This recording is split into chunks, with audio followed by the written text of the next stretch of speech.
Graça e paz do Senhor, amados irmãos. Abra sua Bíblia no livro de Filipenses, no capítulo 2. Vamos acompanhar também no telão, para que todo mundo leia e acompanhe também a leitura. Juntos. Assim, pois, como sempre obedecestes, não só na minha presença, porém muito mais agora na minha ausência, desenvolvei a vossa salvação com temor e tremor, porque Deus é quem efetua em vós tanto o querer como o realizar, segundo a sua boa vontade.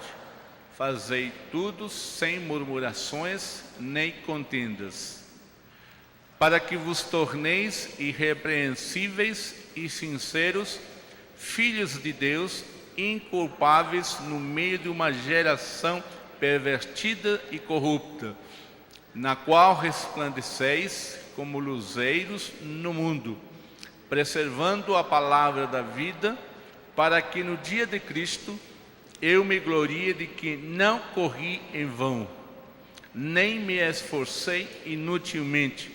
Entretanto, mesmo que seja eu oferecido por libação sobre o sacrifício e serviço da vossa fé, alegro-me e com todos vós me congratulo.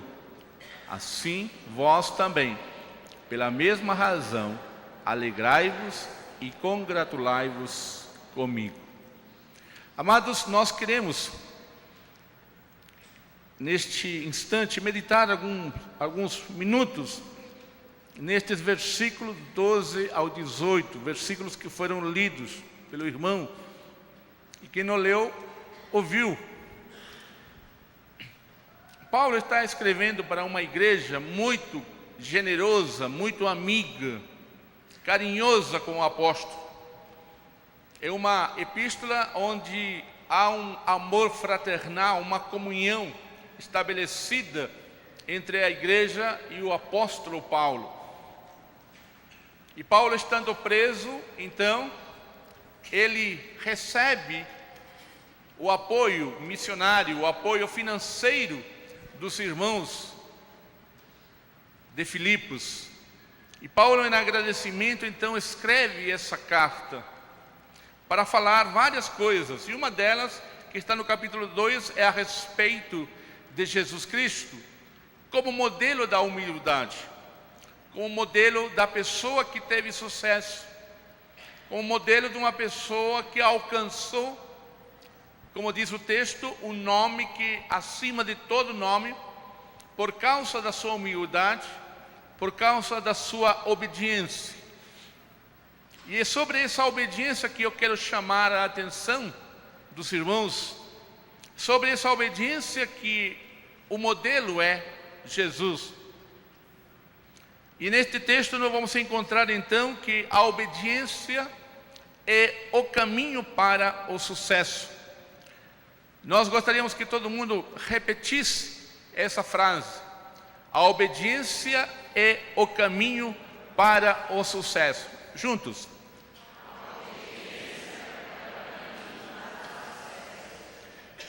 Quem deseja passar numa faculdade, ele obedece a um vestibular.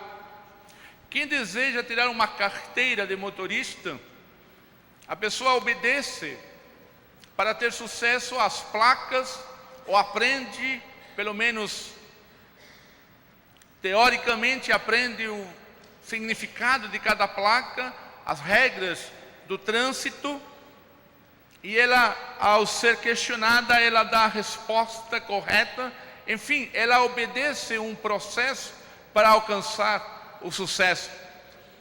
Em muitas coisas nós somos obedientes de uma maneira até natural.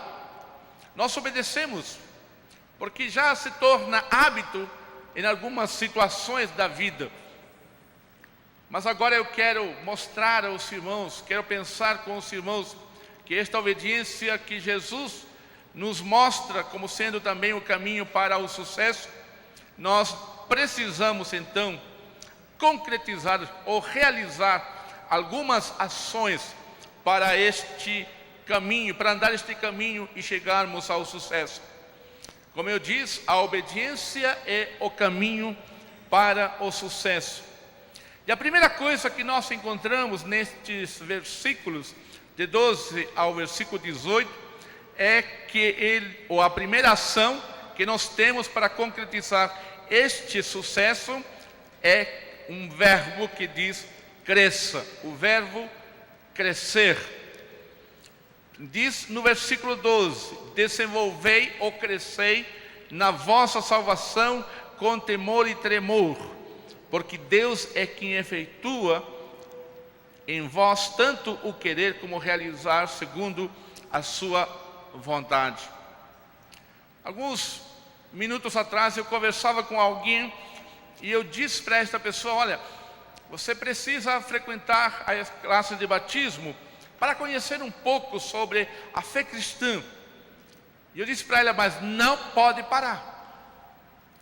E eu disse assim: olha, já faz 20 anos, mais de 20 anos, que eu fazer 21 anos no ministério pastoral, e ainda eu gosto de estudar, ainda eu gosto de frequentar salas de aulas, porque o cristão, ele está num processo contínuo de crescimento.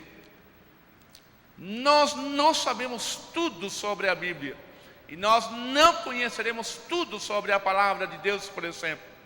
E Paulo nos diz que nós devemos desenvolver. Ele pede a esta igreja que foi fundada por ele, que seja obediente, mesmo ele estando ausente. Ele diz: desenvolvei a vossa salvação com temor e tremor. Então Paulo está dizendo: olha, eu estou ausente, mas assim como vocês me obedeceram com a minha presença ali em Filipos, agora mesmo, estando ausente, vocês precisam desenvolver, vocês precisam crescer na vossa salvação. Paulo está chamando a atenção a esta igreja, que parece indicar ser uma igreja madura, uma igreja que tem presbítero, que tem bispos ou pastores, tem diáconos, uma igreja que está investindo na vida de Paulo em missões. Paulo recebe dinheiro, uma oferta missionária. Paulo recebe uma visita de Epafrodito lá no cárcere. Então é uma igreja que parece, pelas indicações, ser uma igreja amadurecida. Paulo no capítulo 4 diz que esta igreja é a sua alegria, é a sua coroa. Paulo diz: olha, vocês são a minha alegria, vocês são a minha coroa, são o meu sucesso, são o meu triunfo.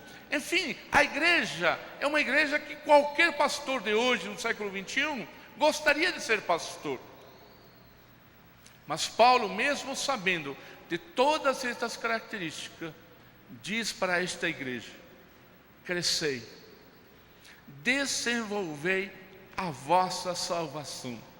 Eu tenho ouvido muitos testemunhos, não é tanto testemunho, mas vários testemunhos de pessoas que pararam no tempo, de pessoas que pararam no estudo da palavra, de pessoas que pararam no seu ministério particular, de pessoas que pararam de investir na obra, que pararam no tempo e até no espaço. Mas Paulo queria desafiar você nesta tarde, nesta noite já, dizendo: cresça. O homem é criado livre, o homem cristão, aquele que está em Cristo, ele é um homem livre.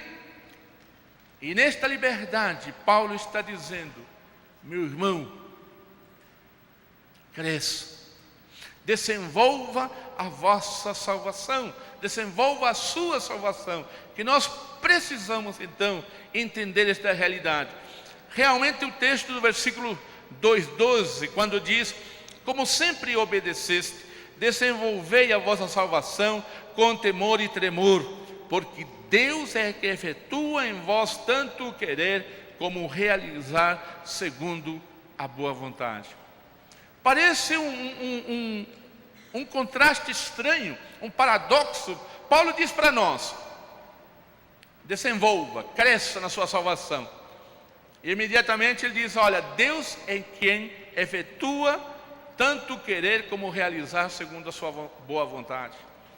Realmente nós temos ali algo bem interessante que eu chamo a parceria do crescimento. Deus nos dá os elementos necessários para nós crescermos. Eu me imagino mais ou menos isto: Deus nos dá um carro zerinho, chamaremos de salvação. Ele coloca uma bateria, que chamaremos de Espírito Santo. Ele coloca um freio, que podemos chamar de domínio próprio. E Ele coloca todos os elementos. Podemos colocar lá o volante, que podemos chamar de dons, porque você dirige o carro. Enfim. E você está ali assentado. Você só poderá sair do lugar se você ligar o carro. Só poderá agir se você ligar o carro. Quando Deus me chamou para o ministério, eu nem pensava em ser pastor. E eu disse então para meu pai que eu queria ir para o seminário, queria estudar, eu não queria faculdade mais, eu queria ser um pastor. Meu pai ficou extremamente aborrecido. E na minha igreja alguém disse para mim: Miguel, você não precisa ir estudar a Bíblia. Você não precisa ir para o seminário. Porque a Bíblia diz que o Senhor nos há de lembrar todas as coisas que Ele nos ensinou. A Bíblia diz que o Espírito Santo vai nos lembrar. E quando eu ouvi essa palavra, eu falei: puxa, verdade, tem razão. É Deus que vai me dar, Deus que vai me lembrar. Mas depois, por algum tempo, eu fiquei com isso na minha cabeça. Muito tempo depois, eu fui pensar novamente nessa palavra. E aí veio aquela ideia na minha cabeça: como Deus vai me lembrar de alguma coisa se eu não a conheço? Você lembra do meu pai? Alguém lembra do meu pai aqui nesse lado? De lá eu sei que lembro, aqui está minha família lá, né? Alguém lembra do meu pai?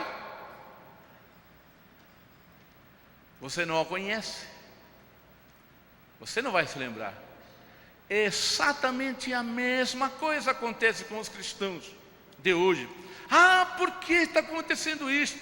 Ah, por que está acontecendo aquilo? Ah, porque a revista Época colocou lá o bispo e a episcopisa, ou popularmente bispa, caloteiros da fé. Ah, mas por que isso? Ah, por que aquilo? E muitas vezes eu vejo gente já com muitos anos de igreja dando palpites extremamente contrários à fé cristã. Muitas vezes nós confundimos nossos gostos com o gosto de Deus. Eu me lembro de um rapaz na igreja de onde eu vim, interior de São Paulo. Ele gostava de um rock. E eu disse para ele: Osiel, eu não gosto de rock. Eu não gosto de rock. Você gosta? Ah, pastor, eu gosto. Eu falei: olha, o dia que você precisar do templo para atrair pessoas e você investir na evangelização com rock, né, com a música rock mais pesado, conte comigo, eu libero. Mas eu disse para ele: eu não gosto. Interessante que se tivesse feito o contrário, ele poderia colocar N razões de por que abandonar o seu rebanho. Mas Paulo neste texto nos diz que nós devemos crescer.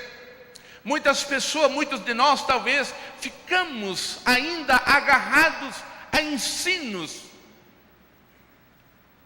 e pensamos que a Bíblia parou no tempo e que hoje ainda, ou melhor, que hoje não é aplicável.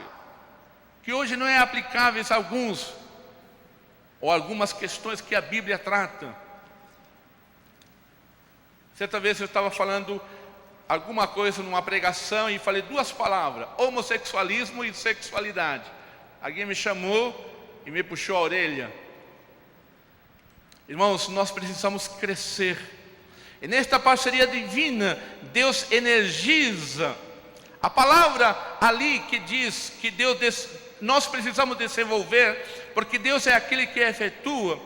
O significado é mais ou menos assim: Quando Paulo escreve na língua grega, ele usa alguns tipos de verbos que no português não é fácil de traduzir. Então, Deus está olhando para o futuro. Então ele sabe, ele efetua o propósito, ou melhor, energiza o nosso coração. A bateria que está colocada no carro, ela é ativada para alcançar o propósito que Deus já predeterminou lá na frente. Porque agora, com o Espírito Santo de Deus, você é livre.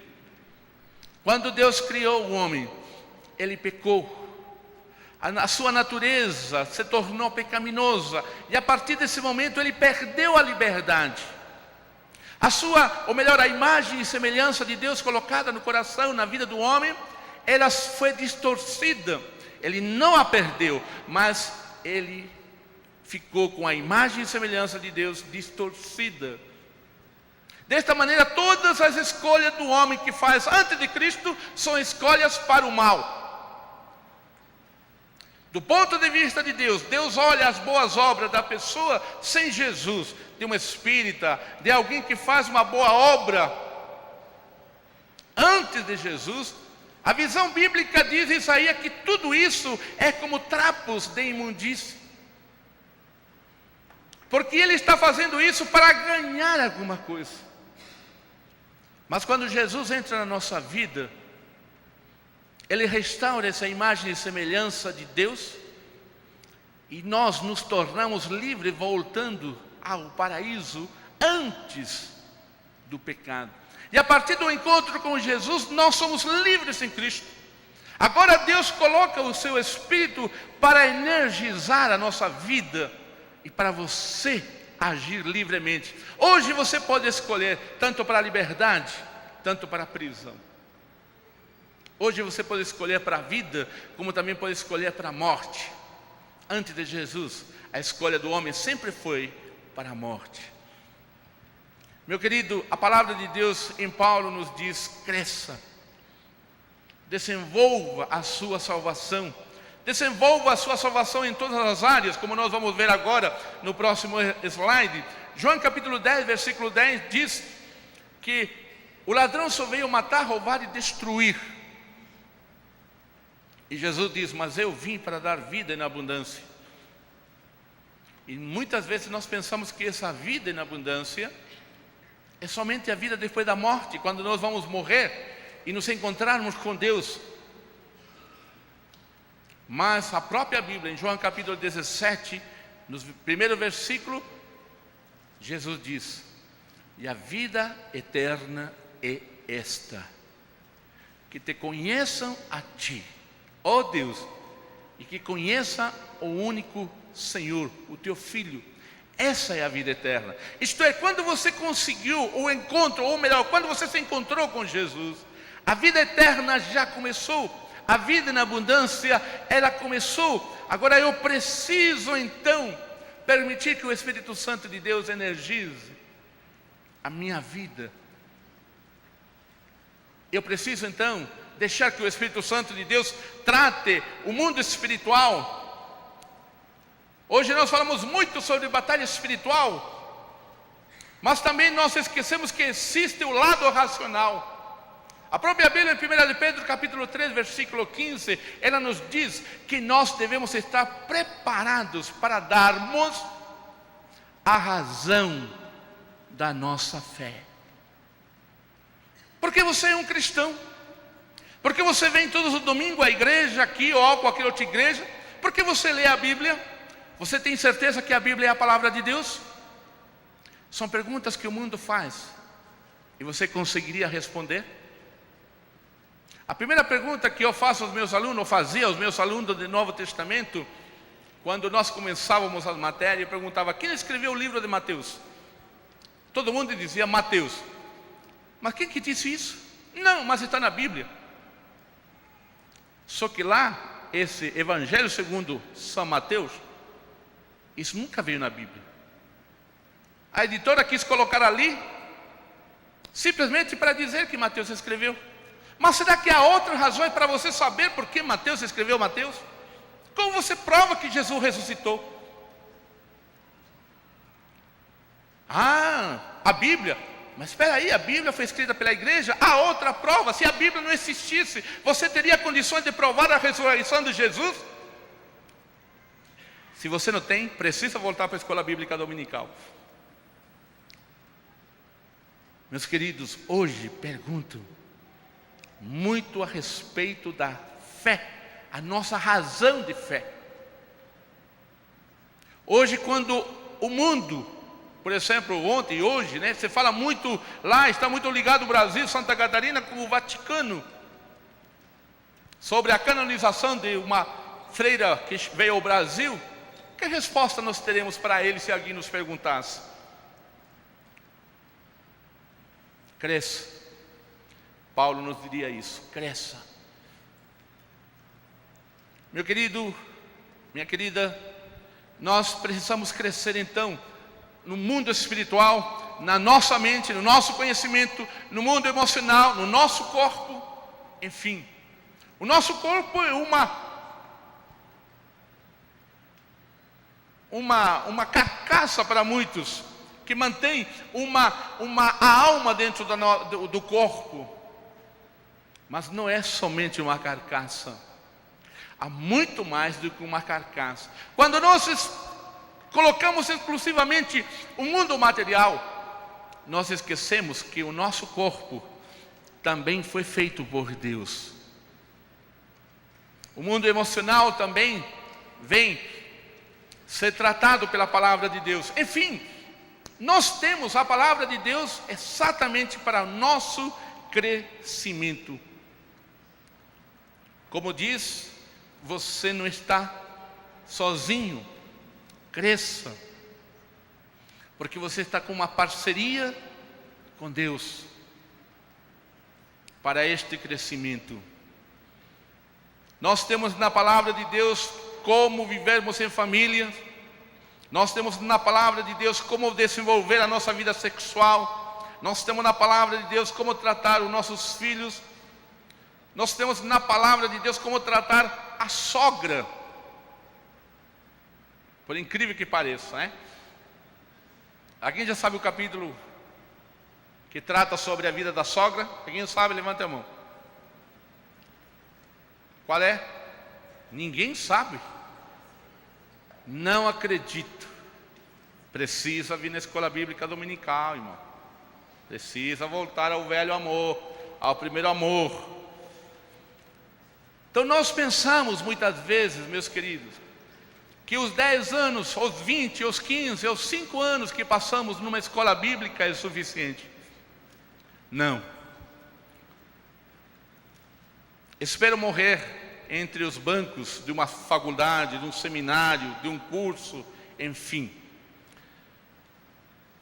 Desenvolvei a vossa salvação. A obediência é o caminho para o sucesso. Primeira coisa, cresça. Segunda coisa, no versículo 14, então, ele começa falando: fazei tudo sem murmurações, nem contendas. Segunda coisa, primeiro, cresça. Segunda, faça.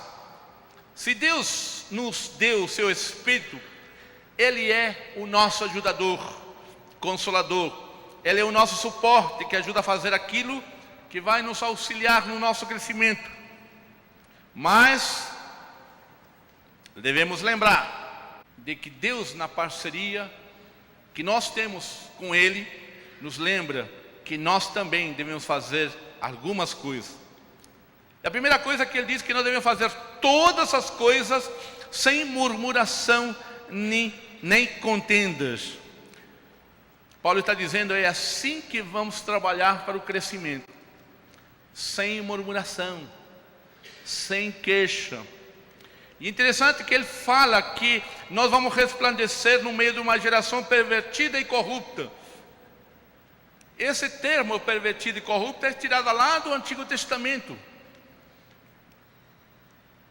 dos tempos de Moisés. Aquela geração era chamada de pervertida e adúltera, ou pervertida e corrupta. E Paulo diz que nós estamos vivendo neste mundo, e nós devemos fazer todas as coisas sem murmuração nem contenda. Deus está desafiando eu e você a que cresçamos, que nós desenvolvamos a nossa salvação, e isto deve ser feito sem murmuração nem contendas. Não murmurar e não contender fazem parte do crescimento, para que assim nós possamos resplandecer como luzeiros no mundo. Nós devemos então fazer todas as coisas sem murmuração nem contenda. Nós devemos também preservar a palavra da vida. Paulo diz, preservando a palavra da vida. Preservar não é simplesmente guardar em algum lugar. Não é simplesmente preservar de cuidar, de nós nos desviarmos da doutrina. Não é simplesmente conservar em alguma redoma para que não se corrompa. Preserve a palavra da vida. Termos a palavra de Deus como base para nossas decisões. Termos a palavra de Deus como base para a nossa agenda. Você já percebeu que nossa agenda, por exemplo, dificilmente nós a fazemos pensando na palavra de Deus? Por exemplo, imagine que você se comprometeu uma entrevista, ou melhor, um discipulado com um irmão da sua igreja, com alguém, você vai ensinar a Bíblia. Um dia tal, horário tal, alguém liga para você, o melhor parente, diz para você, olha, eu vou casar no sábado, e eu preciso que você esteja lá. Mas eu tenho discipulado. Não tem problema, eu tiro o discipulado e coloco o casamento. Mas quem chegou primeiro? Quem marcou primeiro? O que você colocou na agenda primeiro? O casamento ou o discipulado? Então muitas vezes nós não temos como base. Preservar a palavra da vida significa ter como base a palavra da vida para as nossas decisões. Paulo usa um jogo de palavras que é chamado assim, dativo ético, isto é, origem ética, que significa a nossa base, o nosso suporte para as nossas decisões. Isto é, a palavra de Deus tem suporte, tem informações para nós preservarmos a palavra através de nossos atos. Se Deus me diz tal coisa na palavra, eu vou acreditar na palavra de Deus e vou fazer ou deixar de fazer. Preservar a palavra da vida. É interessante que quando você vai ao médico, o médico passa as orientações e você as segue. Então eu obedeço o médico. Se eu vou no banco, ou o irmão vai lá no banco, o seu gerente, você tem um dinheiro que ganhou de presente ou alguma coisa você obteve, aí você vai no gerente e ele diz, olha, a melhor aplicação é essa, e você faz. Por quê? Porque você quer preservar, no caso do médico, a saúde. No caso do gerente do banco, você precisa preservar o seu dinheiro, o seu capital, e isso é certíssimo. Paulo diz a mesma coisa. Preserve a palavra da vida fazendo. Preserve a palavra da vida fazendo. A obediência é o caminho para o sucesso. Primeira coisa, cresça. Segunda coisa, faça. Terceira coisa, alegre-se. Aqui está aquilo que eu posso chamar da incoerência da graça. Veja bem, Paulo, ele está morrendo quase. Ele já está velho. Ele está preso. E ele está dizendo, olha, eu vou ser sacrificado. Eu vou ser oferecido como libação, como oferta, ou como libação sobre vossa oferta. Eu estou morrendo. E ele diz assim, mas fiquem alegres. Alegrem-se comigo, alegremos-nos juntos. Esse é o momento mais difícil em que Paulo pede para a igreja, então, junto com ele, se alegrar pela morte. Diante da morte, o Evangelho, ele nos dá uma visão diferente do além.